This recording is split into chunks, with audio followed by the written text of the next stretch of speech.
So I don't identify as a witch right now, but there was definitely a time where I was tempted and I was interested by it. And like many of you, it was when I first saw The Craft as a teenager because, not only was I an outcast in high school, but I went to a Catholic high school. So I was about at the age where I was questioning the patriarchal elements of Christianity. As a teenager, where you feel like maybe you don't have a lot of power or autonomy, these women did, and I think that was like really what was attractive about it.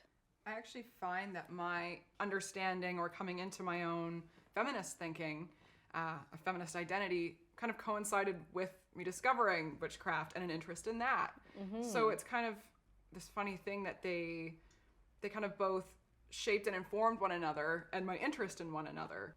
Yeah, they were in tandem. And also, like, the witch has entered pop culture vernacular in so many interesting ways. We've seen it appropriated to be this empowering thing, which was a movement in cinema, and then we've also seen it used by corrupt presidents for the witch hunt. And yeah, the feminist elements of witchcraft have been much more, I think, like heightened basically in the last few years, right? Because of movies, right? The Craft and like the sort of popularization and that saying, we're the daughters of the witches you didn't burn. But I'm also like, you're probably the survivors of the ones who killed all those witches. So calm down a little bit, slow down with that shit. But I do think it's important that there is accessibility. I think people that are attracted to witchcraft in general, I mean, there are a whole host of reasons that people might be attracted to it, but one of them is reaching out for community. Women are craving to be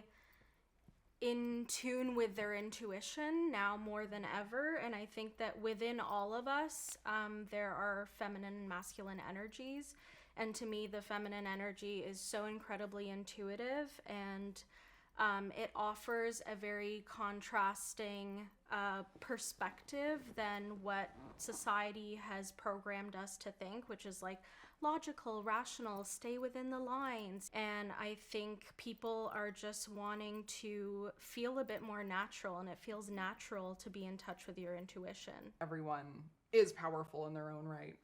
Witchcraft and feminism is sort of an avenue for that to flourish.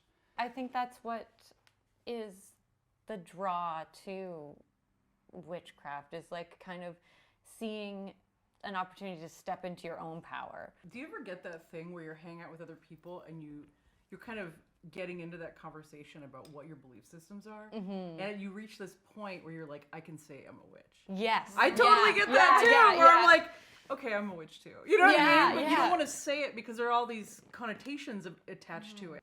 But I love that moment where you're like, the cruising moment, the witch cruising moment. Yes. Where you're like, you too? Yeah, exactly. Somebody mentions, the moon cycle a couple more times than usual in conversation, or like crystals, and then you're like, oh, okay. I feel like I've referred to my group of girlfriends as a coven, and I've started email threads with, hey, witches, and I always feel a little tinge of guilt being like, maybe that's uncool to people for whom this is an actual belief system and not just, pop culture slang. But at the same time, very best of intentions. Right. And it's like a reclaiming of that word too. It's like we get, for us now, it's like just to say like, hey, witches, it's like, yeah, this is like a group of like solid people who have each other's back, who are powerful, who are like connected. And I think maybe that's what we're all looking for.